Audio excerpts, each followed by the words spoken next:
আসসালামু আলাইকুম ওয়া রাহমাতুল্লাহি ওয়া বারাকাতুহু। প্রিয় বন্ধুগণ, কেমন আছেন? আশা করি সকলেই ভালো আছেন।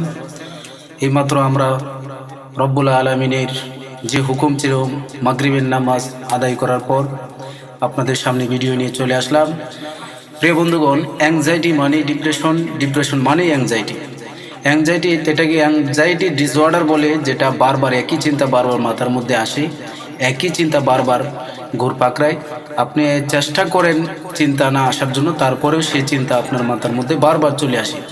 আর চিন্তা বলতেই মানুষ মানুষ এমন কোনো পৃথিবীতে প্রাণী নাই যেই প্রাণীর চিন্তা নাই।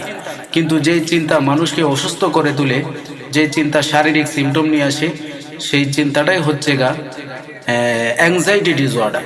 আর এটার জন্য আপনাকে চিকিৎসা নিতে হবে এবং সাইকিয়াট্রিক্স অথবা সাইকোলজিস্টের পরামর্শ নিয়ে আপনাকে চিকিৎসা নিলে আপনি সুস্থ হয়ে যাবেন ইনশাআল্লাহ। এই জন্য অ্যাংজাইটি ডিপ্রেশনের কোনো ভয় পাওয়ার কোনো কারণ নেই, দুশ্চিন্তার কোনো কারণ নেই। মনের মধ্যে সাহস রাখেন এবং অ্যাংজাইটির বিরুদ্ধে মোকাবেলা করেন।